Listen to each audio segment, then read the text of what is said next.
الحمد لله نحمده ونستعينه ونستغفره ونؤمن به ونتوكل عليه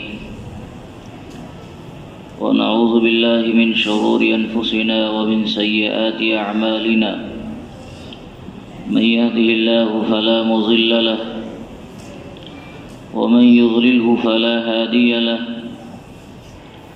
وأشهد أن لا إله إلا الله وحده لا شريك له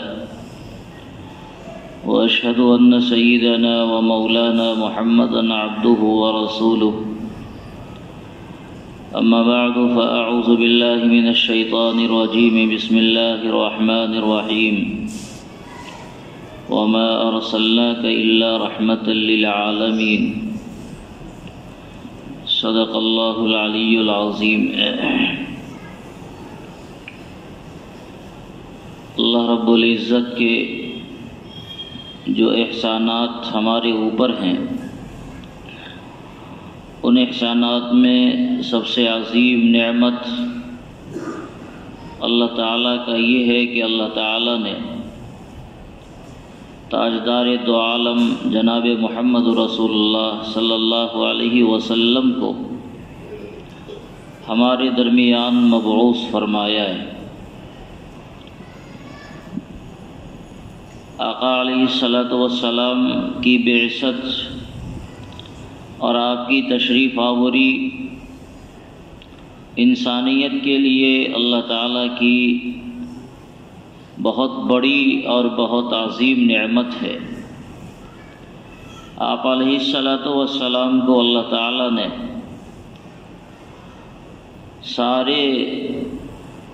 ساری انسانیت کے لیے مبعوث فرمایا۔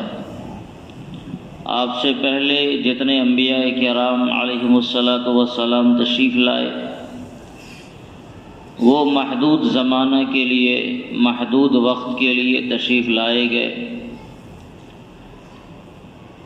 ایک وقت میں بعض اوقات ایک سے زائد نبی کو اللہ تعالیٰ نے بھیجا۔ ہر قوم اور قبیلے کے لیے اللہ تعالیٰ نے الگ الگ انبیاء بھیجے، لیکن جناب محمد رسول اللہ صلی اللہ علیہ وسلم کو رہتی دنیا تک ساری انسانیت کے لیے مبعوث کیا گیا۔ قرآن کریم نے جگہ جگہ اس کا تذکرہ کیا ہے، کافۃ للناس بشیرا ونذیرا۔ کہیں اللہ تعالیٰ نے ارشاد فرمایا، انی رسول اللہ الیکم جمیعا، لوگوں سے کہیے کہ میں سب کے لیے رسول بنا کر بھیجا گیا ہوں۔ کیا عرب، کیا عجم، کیا گورا اور کیا کالا، ہر ایک کے لیے اللہ رب العزت نے آپ کو صفت رسالت کے ساتھ متصف فرمایا، اور اللہ تعالیٰ کا پیغام آپ کے ذریعے جو اتارا گیا اس کے مکلف آقا علیہ الصلاۃ والسلام کی بعثت کے بعد قیامت تک کے لیے ساری انسانیت ہے۔ اللہ تعالیٰ نے حضور علیہ الصلاۃ والسلام کے کچھ حقوق انسانیت کے ذمے عائد کیے۔ سب سے پہلا حق جو انسانیت کے اوپر جناب محمد رسول اللہ صلی اللہ علیہ وسلم کا بحیثیت نبی کے ہے، وہ یہ ہے کہ انسانیت کے دلوں میں آپ کی محبت، آپ کا احترام، آپ کی تعظیم، آپ کی تکریم حد سے زیادہ ہو انسانیت کے دلوں میں۔ ایمان والا اللہ کے بعد سب سے زیادہ انتہائی ٹوٹ کر جناب محمد رسول اللہ صلی اللہ علیہ وسلم سے محبت کرنے والا ہو۔ اللہ تعالیٰ کا یہ حکم ہے۔ آقا علیہ الصلاۃ والسلام نے مختلف مواقع پر اس کو ارشاد فرمایا، لا یؤمن احدکم حتی اکون احب الیہ من والدہ وولدہ والناس اجمعین۔ تم میں سے اس وقت تک کوئی بھی کامل مومن نہیں ہو سکتا جب تک کہ میں اس کے پاس، اس کی نگاہ میں اس کے ماں باپ سے، اس کی دولت سے اور ساری انسانیت سے زیادہ محبوب نہ ہو جاؤں، اس وقت تک وہ کامل مومن نہیں ہو سکتا ہے۔ سیدنا عمر رضی اللہ تعالی عنہ کا وہ واقعہ اس سے پہلے بھی ہم نے بیان کیا۔ آقا علیہ الصلوۃ والسلام سے حضرت عمر نے عرض کیا، یا رسول اللہ، مجھے اپنی ذات کے علاوہ ساری دنیا میں سب سے زیادہ آپ سے محبت ہے۔ آپ نے فرمایا، عمر ابھی تمہارا ایمان کامل نہیں ہوا ہے۔ تو پھر فوراً حضرت عمر نے فرمایا کہ نہیں یا رسول اللہ، اپنی جان سے بھی زیادہ مجھے آپ سے محبت ہے۔ تو آپ علیہ السلام نے فرمایا، الآن یا عمر، اے عمر اب تمہارا ایمان کامل ہوا ہے۔ تو آقا علیہ الصلوۃ والسلام کی محبت بے پناہ ہو، سب سے زیادہ ہو، انتہائی درجے کی محبت ہو، اور ظاہر ہے محبت ہوگی تو انتہائی درجے کا احترام اور انتہائی درجے کی تعظیم ہمارے ذہن و دماغ میں جناب محمد رسول اللہ صلی اللہ علیہ وسلم کا ہونا چاہیے۔ یہ سب سے پہلا اور بنیادی حق ہے جو انسانیت کے ذمے آقا علیہ الصلوۃ والسلام کے تعلق سے لگایا گیا۔ صرف یہی نہیں کہ آپ اللہ کے رسول ہیں، اتنا ہی کافی نہیں ہے۔ اللہ کے رسول ہیں، آپ اللہ کے فرستادہ ہیں، تو ہم آپ کو ایسا نبی مانتے ہیں کہ ہمارا آپ سے جذباتی تعلق ہے، قلبی لگاؤ ہے، دنیا کے رشتوں کی طرح نارمل رشتہ نہیں ہے۔ یہ نہیں ہے کہ قانونی ایک بندھن ہے جس بندھن میں آدمی جڑا ہوا ہے اور قانونی طور پر یہ کہہ رہا ہے کہ آپ اللہ کے رسول ہیں۔ جیسے دنیا میں عام طور سے حکومتیں جب بنتی ہے تو آدمی یہ کہتا ہے فلاں ہمارا پی ایم ہے، فلاں ہمارا سی ایم ہے، تو یہ ایک محض قانونی رشتہ ہوتا ہے، اور اس قانونی رشتے کا تقاضا یہ ہوتا ہے کہ آدمی اس کا تھوڑا بہت خیال رکھ لیتا ہے اور اس کو تھوڑا بہت کوئی درجہ دے دیتا ہے۔ اس کی جگہ کوئی دوسرا آ گیا، پھر آدمی اس کے ساتھ اس کا رشتہ جوڑتا ہے۔ تو یہ قانونی بندھن ہے۔ اس بندھن سے 1000 گنا زیادہ ایمان والوں کو اللہ کے رسول صلی اللہ علیہ وسلم سے جذباتی قسم کا تعلق ہونا چاہیے، ایسا احترام کہ آپ کے مقابلے میں کسی کا ویسا احترام نہ کیا جائے، ایسا تعلق کہ آپ کے مقابلے میں کسی کے ویسے تعلق کا کوئی خیال نہیں رکھا جائے۔ ایک طرف دنیا کی محبت ہو، دنیا کا احترام ہو، اور اس کے ٹھیک مقابل میں آقا علیہ الصلوۃ والسلام کا احترام اور آپ کی محبت کا مسئلہ آئے، تو ایمان والا اللہ کے رسول صلی اللہ علیہ وسلم کی محبت کو ترجیح دے، اور یہ کہے، جب آدمی کو یہ کہا جائے کہ آپ پوری دنیا سے محبت کریں گے یا آقا صلی اللہ علیہ وسلم سے آپ کو پیار ہوگا، تو ایمان والا بغیر سوچے سمجھے اگر اس طرح کا اسے آپشن ملتا ہے تو وہ کہتا ہے کہ وہ کہے کہ یہ دنیا نہیں، اس جیسی لاکھوں دنیا ہم قربان کر سکتے ہیں آقا علیہ الصلوۃ والسلام کی محبت پر، لیکن آپ کی محبت کا دامن ذرا بھی کمزور ہو جائے یہ بات ہم سے گوارا نہیں ہو سکتی ہے۔ ایک ایمان والے کو ایسا تعلق اور ایسا عقیدت مندانہ جذبہ آقا علیہ الصلوۃ والسلام سے ہونا چاہیے۔ خود اللہ رب ذوالجلال نے ایمان والوں کو اس محبت کی تلقین فرمائی ہے، بلکہ اللہ تعالی نے آپ قرآن کریم کی آیات کی تلاوت کریں گے اور اس کے اسلوب پر آپ غور کریں گے تو آپ کو یہ احساس ہوگا کہ یہ احترام کا جذبہ اللہ رب العزت کی طرف سے بھی اس کا اظہار کیا گیا ہے۔ اللہ تعالیٰ نے سارے انبیاء کرام علیہم الصلاۃ والسلام سے یہ وعدہ لیا، قرآن کریم نے تیسرے بارے میں اس کا تذکرہ کیا ہے، لَتُؤْمِنُنَّ بِهِ وَلَتَنْصُرُنَّهُ۔ سارے انبیاء ہر ایک سے وعدہ لیا گیا کہ اگر آپ کے زمانے میں آخری نبی جناب محمد رسول اللہ صلی اللہ علیہ وسلم تشریف لے آئے تو آپ کی بھی ذمہ داری ہے، ہر نبی سے یہ وعدہ لیا گیا، آپ کی بھی ذمہ داری ہے کہ آپ آقا علیہ الصلوۃ والسلام کے اوپر ایمان لاویں، آپ کی اتباع کریں اور آپ کی ہی مدد کریں۔ اسی لیے آقا علیہ السلام نے ایک بار ارشاد فرمایا تھا، سیدنا موسیٰ علیہ السلام بھی اگر میرے زمانے میں ہوتے تو ان کو میری اتباع کے بغیر کوئی چارہ کار نہیں ہوتا، وہ اپنی شریعت کی تلقین نہیں کرتے، وہ بھی میری ہی اتباع کرتے اور میرے پیغام کو دنیا والوں تک پہنچاتے۔ تو اللہ رب العزت نے سارے انبیاء سے یہ وعدہ لیا. یہ احترام کے جذبے کی تلقین کرتا ہے. آپ قرآن کریم کا جب مطالعہ کریں گے تو آپ دیکھیں گے کہ جب قرآن کریم نے دیگر انبیاء کا تذکرہ کیا تو کہیں کہا یا نوح، کہیں کہا یا آدم، کہیں یا ابراہیم. سارے انبیاء کرام علیہ الصلوۃ والسلام کا قرآن کریم نے نام لیا ہے اور نام لے کر خطاب کیا ہے. لیکن جب بات آتی ہے میرے آقا کی تو آپ کہیں نہیں دیکھیں گے کہ قرآن کریم نے یا محمد کہا ہو، یا ایھا الرسول، یا ایھا النبی. ایک دم پیارے بھرے انداز میں پوری تعظیم کے ساتھ اللہ پیغام دے رہا ہے انسانیت کو کہ یہ وہ حبیب ہیں، یہ وہ نبی ہیں، یہ وہ رسول ہیں جس کی تعظیم خود رب ذوالجلال کر رہا ہے. اس لیے انسانیت کے لیے اس کی تعظیم کی بھی ضرورت ہے. انسانیت کی ذمہ داری ہے کہ اس کی تعظیم کرے. اور جب اللہ کے رسول صلی اللہ علیہ وسلم دنیا میں تشریف لے آئے تو قرآن کریم نے باضابطہ آیتیں نازل فرمائی آقا علیہ الصلوۃ والسلام کے ادب، آپ کی تعظیم و توقیر کے تعلق سے. اور بے ادبوں کے بارے میں اللہ رب العزت نے بڑی سخت ہدایات دی، بہت زبردست متنبہ کیا. اللہ تعالیٰ نے ارشاد فرمایا یا ایھا الذین آمنوا لا تقدموا بین یدی اللہ ورسولہ واتقوا اللہ ان اللہ سمیع علیم.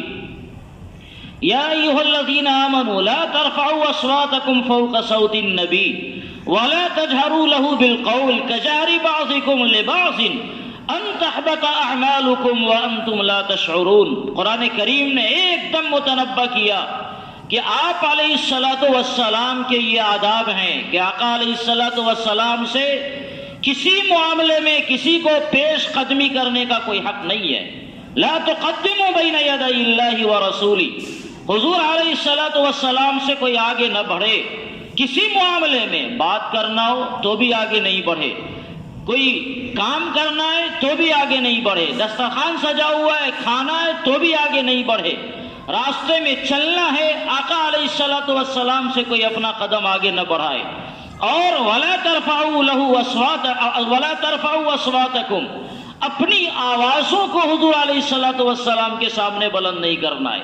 ولا تجهروا له بالقول، حضور علیہ السلام کی مجلس میں جب ہو تو زور سے اور بلند آواز سے بات نہیں کرنا ہے، ایسی آواز جو آقا علیہ السلام کی آواز سے بلند ہو، یا ایسا بات کرنا جس طرح انسان آپس میں بے تکلفانہ بات کرتا ہے. ایسی گفتگو اللہ کے رسول صلی اللہ علیہ وسلم کے دربار اقدس میں اللہ رب العزت نے منع فرمایا. اور اس کے اولین مصداق سیدنا صدیق اکبر اور سیدنا عمر فاروق ہیں. اتنی بڑی بڑی شخصیتیں جنہوں نے پوری زندگی دین کے لیے اپنی قربانی پیش کی، جناب رسول اللہ صلی اللہ علیہ وسلم کے لیے اپنی جان کا نذرانہ گویا پیش کیا. اللہ کے رسول علیہ السلام نے فرمایا میں نے سب کا حق ادا کیا، صدیق اکبر کا حق میں ادا نہیں کر سکا. لیکن ایسی شخصیتوں کو بھی اللہ تعالیٰ ارشاد فرماتے ہیں کہ خبردار میرے محبوب کے دربار میں جب آپ جائیں تو آپ کی آواز پست ہو، بلند آواز سے آپ بات نہیں کریں، بے تکلفانہ انداز میں بات نہیں کریں. اسی لیے اس کے بعد آقا علیہ الصلوۃ والسلام کے دربار میں سیدنا صدیق اکبر وغیرہ کا یہ حال ہو گیا کہ جب بات کرتے حضور علیہ السلام جب کچھ پوچھتے تو پوچھنے کی وجہ سے جو جواب دیا جاتا ایک جواب کو 2 3 4 مرتبہ پوچھنے کی نوبت آتی. ایسے آہستہ آواز میں بات کرتے کہ وہ آواز حضور تک پہنچتی نہیں. کیا کہا کیا کہا کیا کہا، کئی مرتبہ پوچھنے کی نوبت آتی. ایک آدھ صحابی تو وہ تھے جنہوں نے حضور علیہ السلام کی مجلس میں اس ڈر سے آنا چھوڑ دیا یا کم کر دیا کہ ہماری آواز فطرتاً تیز ہے، بولیں گے تو زور سے ہی بولیں گے، اپنی آواز پست نہیں کر سکتے. تو جب فطرتاً ہماری یہ آواز تیز ہے، حضور علیہ السلام کی مجلس میں جائیں گے تو کہیں ہماری آواز تیز نہ ہو جائے اور گستاخی نہ ہو جائے اور ہمارے اعمال برباد نہ ہو جائے. اسی لیے انہوں نے آقا علیہ السلام کی مجلس میں آنا بند کر دیا. یہ ادب اللہ رب العزت نے آقا علیہ الصلوۃ والسلام کے بارے میں بتایا. یہ پہلا حق ہے جو انسانیت کے اوپر جناب محمد رسول اللہ صلی اللہ علیہ وسلم کی ذمہ داری حضور علیہ السلام کے تعلق سے انسانیت کے اوپر اللہ تعالیٰ نے فرض فرمایا ہے۔ انسانیت کی ذمہ داری ہے کہ حضور علیہ السلام کا اس درجہ احترام کرے۔ اب آپ علیہ السلام دنیا سے پردہ فرما گئے، اب کس کا احترام ہم کریں گے؟ کس کا احترام کریں گے؟ اب تو آپ آئے نہیں تو گویا اس حکم کے مصداق اب کوئی نہیں رہے اور ہم لوگوں کے اوپر یہ کوئی حکم نہیں لگے گا۔ نہیں، آقا علیہ السلام کا جس طرح احترام ہماری ذمہ داری ہے، حضور علیہ السلام سے جو چیزیں بھی منسوب ہے ان تمام کا احترام ہماری ذمہ داری بھی ویسے ہی ہے۔ آپ علیہ السلام کے اقوال، آپ کی تعلیمات، آپ کے فرمودات، آپ سے متعلق چیزیں، آپ کے علوم اور آپ سے متعلق دنیا جہان میں جو چیزیں بھی منسوب ہیں، جو رسالت کے دربار سے کسی بھی طرح کی نسبت رکھتی ہیں، ایمان والے کی ذمہ داری ہے کہ ایمان والا اس کا اسی درجہ احترام کرے جس درجہ اللہ رب العزت نے جناب محمد رسول اللہ صلی اللہ علیہ وسلم کے احترام کا حکم دیا ہے۔ ایک مسواک ہے، مسواک کرنا جناب رسول اللہ صلی اللہ علیہ وسلم کی تعلیم کا ایک حصہ ہے۔ سرما لگانا ہے، آقا علیہ السلام کی سنت میں سے ہے۔ خوشبو لگانا آقا علیہ السلام کی پسندیدہ چیزوں میں سے ہے۔ یہ چیزیں وہ ہیں جو حضور علیہ السلام سے نسبت رکھتی ہیں۔ اس نسبت کا یہ تقاضا ہے کہ آدمی ایمان والا ان چیزوں کا بھی ویسا ہی احترام کرے جیسا احترام اللہ رب العزت نے جناب محمد رسول اللہ صلی اللہ علیہ وسلم کے احترام کی تلقین فرمائی۔ کیا احترام کرے گا؟ ہماری زندگیوں میں سنت کا اہتمام ہو، نمبر ایک۔ نمبر دو، اگر کوتاہیوں کی وجہ سے اگر سنت کا اہتمام نہ ہو سکے تو ان چیزوں کو حقارت کی نگاہوں سے ہمیں نہیں دیکھنا ہے۔ مسواک ہی تو ہے، کون بڑا مسئلہ ہے؟ خوشبو ہی تو ہے، لگا لیا تو لگا لیا، نہیں لگایا تو نہیں لگایا، یہ کون بڑا مسئلہ ہے؟ خوشبو ہی تو ہے جو ہم کہیں، ہم نے مسواک ہی جو ہے جو کہا، اس کا مطلب یہ ہے کہ کسی نہ کسی درجے میں مسواک کی کوئی اہمیت ہمارے نگاہ میں نہیں ہے۔ ایک تو یہ ہے کہ ہم مسواک نہ کریں، یہ ہماری کوتاہی ہے۔ ایمان والے کو سنت کا اہتمام کرنا چاہیے، لیکن اگر مسواک نہ کرنے کے ساتھ دین کے کسی بھی ادنا سے ادنا حکم کا آدمی اگر استہزاء کرتا ہے، اس کی توہین کرتا ہے، تو حضرات فقہا رحمہم اللہ نے لکھا کہ دین کے ادنا سے ادنا حکم کی توہین کرنے والا، اس کی تحقیر کرنے والا دائرہ ایمان سے نکل جاتا ہے، ایمان کے دائرے سے وہ نکل جاتا ہے۔ اگر وہ توبہ کرے تب تو ٹھیک ہے، اور اگر توبہ نہیں کرے گا اور اسلامی حکومت ہے تو اسلامی حکومت کی ذمہ داری ہے کہ ایسے لوگ جو دین کے شاعر کا احترام نہیں کرتے اس کو قتل کر دیں، اس کو زمین پر رہنے کا کوئی حق ہی نہیں ہے، اس لیے کہ یہ چیزیں آقا علیہ السلام کے احترام سے جڑی ہوئی ہے۔ ایک آدمی دین کا احترام کرتا ہے، اس کا مطلب یہ ہے کہ وہ جناب محمد رسول اللہ صلی اللہ علیہ وسلم کا احترام کرتا ہے۔ ایک آدمی معمولی مسواک کا احترام کرتا ہے، یہ اللہ کا حکم ہے، آقا علیہ السلام کی سنت ہے، اس لیے اس کا احترام اپنے سینے میں ہے، تو اس کا مطلب یہ ہے کہ وہ جناب رسول اللہ صلی اللہ علیہ وسلم کا احترام کرتا ہے۔ ایک آدمی علوم نبوت کا احترام کرتا ہے، قرآن کریم کا احترام کرتا ہے، احادیث رسول کا احترام کرتا ہے، یا ان علوم کا احترام کرتا ہے جو علوم نبوی علوم سے منسلک ہے، متعلق ہیں، اس کا مطلب یہ ہے کہ وہ جناب رسول اللہ صلی اللہ علیہ وسلم کا احترام کر رہا ہے۔ اور اگر کوئی آدمی ان چیزوں کی بھی احترامی کرنے لگے، قرآن کی بھی احترامی کرنے لگے، نعوذ باللہ احادیث رسول کی بھی احترامی کرنے لگے، مثلا کوئی ٹکڑا گرا ہوا ہے قرآن کریم کا، کوئی ٹکڑا گرا ہوا ہے احادیث رسول کا زمین کے اوپر، اور ہم یوں چلتے چلے گئے اور نظر انداز کر دیا اور یہ سمجھا یہ بھی کاغذ کا ایک معمولی ٹکڑا ہے، اس کو اٹھانے کی کوئی ضرورت نہیں ہے، اپنے پاؤں تلے اسے ڈال دیا، رونق دیا، تو یہ بے احترامی ہے، اور اس کی وجہ سے اس بات کا ڈر ہے کہ کہیں اس بے احترامی کی وجہ سے کبھی نہ کبھی اس کا ایمان نہ چلا جائے۔ اس لیے کہ بے احترامی اور تحقیر، استہزاء دین کے کسی بھی چیز کا، یہ اللہ رب العزت کو گوارا نہیں ہوتا ہے۔ اس لیے پہلا حق اور پہلا حق جو آقا علیہ السلام کا انسانیت کے اوپر ہے وہ احترام ہے کہ آپ کا احترام کریں۔ اگر کوئی آدمی احترام نہیں کرتا، اس کے دل میں عصمت نہیں ہے آقا علیہ السلام کی، وہ گستاخیاں کرتا ہے نعوذ باللہ، وہ آقا علیہ السلام کے بارے میں کسی طرح کے نازیبا کلمات کہتا ہے تو اس کو حق نہیں ہے کہ وہ اپنے آپ کو مسلمان کہے، وہ دائرہ اسلام سے نکل جاتا ہے۔ دوسرا حق جناب رسول اللہ صلی اللہ علیہ وسلم کا آپ کی اتباع ہے۔ آقا علیہ السلام نے انسانیت کو ایک بنیاد دیا کہ اگر تم ہماری محبت کا دعویٰ کرتے ہو، احترام کرتے ہو ہمارا، تو اس کی بنیاد یہ ہے، اس کی پہچان یہ ہے کہ تمہاری زندگی میں ہماری اتباع ہونی چاہیے۔ من احبنی فقد اطاعنی، جو آدمی مجھ سے محبت کرے گا وہ میری اتباع کرے گا۔ اتباع، محبت اتباع کے بغیر ناقص ہے، بلکہ ہے ہی نہیں۔ ایک آدمی یہ دعویٰ کرے کہ ہمیں آقا علیہ السلام سے محبت ہے، مگر اس کی زندگی میں کبھی اتباع نہیں ہے آقا علیہ السلام کا۔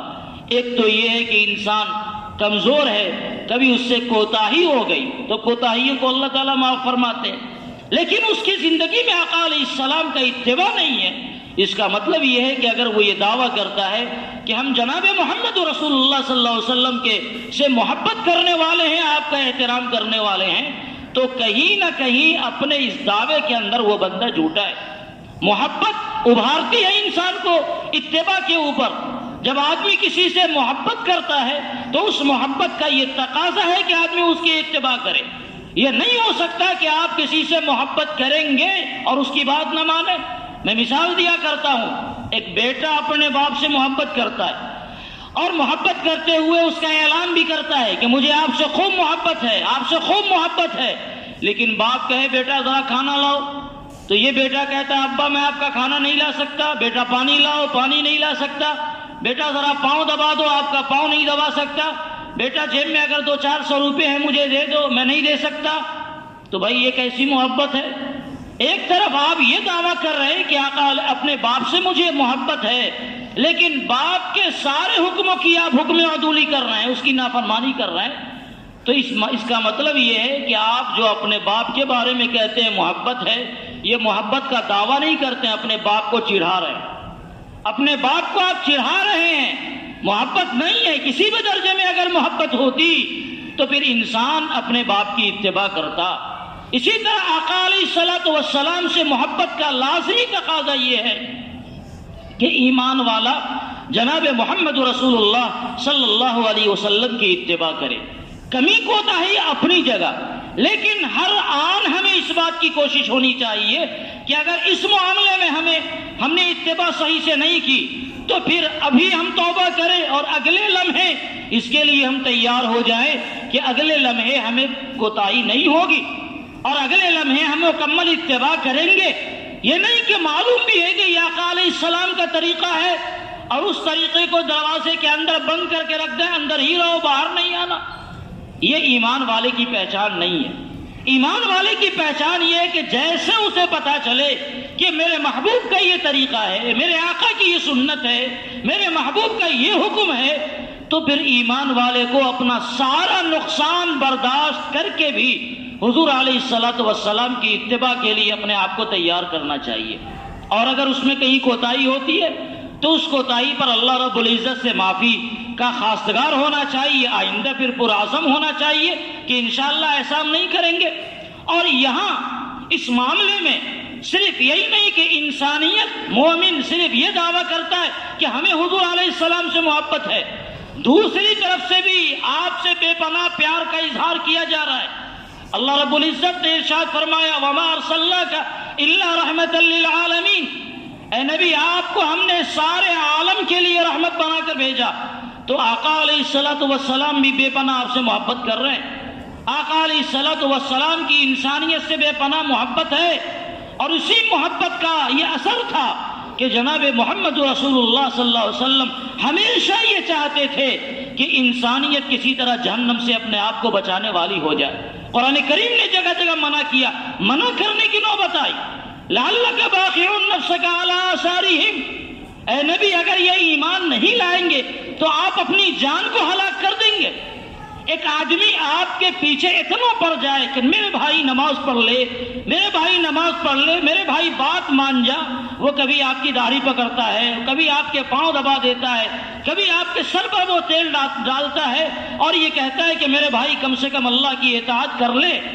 اس طرح خوشامد کر رہا ہے، اس کا مطلب وہ آپ کی محبت میں دیوانہ ہے. آپ اسے اپنا مخلص سمجھیں نہ سمجھیں، اگر وہ اپنی زندگی آپ کے پیچھے لگائے ہوا ہے اور بار بار خوشامد کر رہا ہے، اس کا مطلب یہ ہوا کہ وہ بندہ آپ کی محبت میں اتنا دیوانہ ہے کہ وہ چاہ رہا ہے کہ یہ آدمی جہنم کے راستوں سے بچ کر جنت کا راستہ اپنانے والا ہو جائے. آقا علیہ السلام نے کیا کیا؟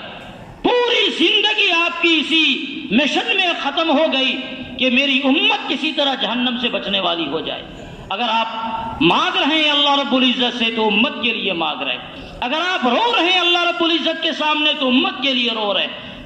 پوری رات قربان کر دینا اور اللہ رب العزت کے دربار میں رو کر اپنی امت کی دعائیں کرنا، یہ جناب رسول اللہ صلی اللہ علیہ وسلم کا وہ تر امتیاز ہے جو شاید دیگر انبیاء کرام علیہ السلام کی زندگیوں میں یہ بات نہیں آتی. دیگر انبیاء نے اپنی امت کے لیے ایسی دعائیں نہیں کی جو دعا جناب رسول اللہ صلی اللہ علیہ وسلم نے اپنی امت کے لیے کیا ہے. راتوں کو رونا، بلکنا، سسکیاں بھرنا. کبھی اماں عائشہ کے ساتھ لیٹے ہوئے ہیں اور فرماتے ہیں کہ چھوڑ مجھے اپنے محبوب کی یاد کرنی ہے، اور اللہ کے دربار میں سجدے میں جاتے ہیں اور اپنے امت کی دعائیں کر رہے ہیں. کبھی یہاں سے نکلتے اور جنت البقیع میں جاتے ہیں اور وہاں جو صحابہ چلے گئے، جو ایمان والے چلے گئے، ان کے لیے مغفرت کی دعائیں کر رہے ہیں. اسی لیے قرآن کریم نے کہا حریص علیکم بالمؤمنین رؤوف الرحیم. اللہ کے رسول علیہ السلام ایمان والوں پر انتہائی مہربان ہے، انتہائی رحم کرنے والے. تو یہاں اگر ہم صرف حضور علیہ السلام سے محبت کا دعویٰ کریں تو یہ دعویٰ صرف ہماری طرف سے تنہا نہیں ہے، آقا علیہ السلام کی طرف سے بھی بے پناہ محبتوں کا، شفقتوں کا، آپ کی طرف سے پیار کا اظہار کیا جا رہا ہے، اور اس اظہار کے لیے جو قربانی ہو سکتی ہے آقا علیہ السلام کی طرف سے دی جا رہی. تو جب اللہ کے رسول علیہ السلام ہمیں اتنا چاہیں تو ایمان والوں کی کیا ذمہ داری ہے، آپ کی امت کی کیا ذمہ داری ہے؟ کیا آپ کے طریقوں کو چھوڑ دے، آپ کی سنتوں کو درخور اعتنا کر دے، اسے نظر انداز کر دے؟ یہی ہمارا شیوا ہونا چاہیے؟ نہیں، بلکہ ایمان والوں کا یہ شیوا ہونا چاہیے کہ پھر صحابہ کرام رضوان اللہ تعالی علیہ مجمعین کی طرح حد درجہ آپ کا احترام بھی کریں اور حد درجہ آپ کی اطاعت بھی کریں. احترام کا یہ حال تھا حضرات صحابہ کرام رضوان اللہ تعالی علیہ مجمعین کا کہ جب آقا علیہ السلام کی مجلس میں صحابہ بیٹھے ہوئے ہوں اور حضور علیہ السلام بات کر رہے ہوں تو ایسی خاموشی کہ لگتا تھا کہ سروں پر پرندہ بیٹھا ہوا ہے، اگر ہلیں گے تو وہ پرندہ اڑ جائے گا. اور آپ کی اطاعت کا یہ حال تھا کہ حضور علیہ السلام کسی کو کہتے بیٹھ جاؤ تو جو بندہ سڑک پر آ رہا ہے اور اسے آواز جا رہی ہے وہ وہیں بیٹھ جاتا کہ شاید یہ حکم اللہ کے رسول علیہ السلام کا کہیں میرے لیے تو نہیں ہے. آقا علیہ السلام کا حکم ہوتا کہ اے لوگوں دوڑو اللہ کی طرف، ایک فرد کو آپ بلاتے اور پوری کی پوری جماعت دوڑی ہوئی چلی آتی کہ شاید آقا علیہ السلام مجھے تو نہیں بلا رہے. ایک حکم پر صحابہ کرام بے پناہ دوڑنے والے، بلایا جاتا ایک آدمی کو اور دوڑتے سب، ایک کام کی دیا جاتا ایک آدمی کو، کرتے سب. یہ صورتحال تھی حضرات صحابہ کرام کی، اور انہی صورتحال کی وجہ سے اللہ رب العزت نے ان کے لیے اپنی رضا کا اعلان فرمایا کہ صحابہ کرام نے احترام کا بھی حق ادا کیا، اطاعت کا بھی حق ادا کیا.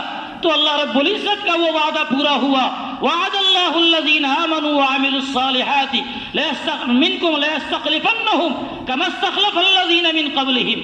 جو ایمان والے ایمان اور عمل صالح کے تقاضے کو پورا کریں گے اللہ تعالیٰ زمین میں بھی اسے خلافت عطا فرمائے گا.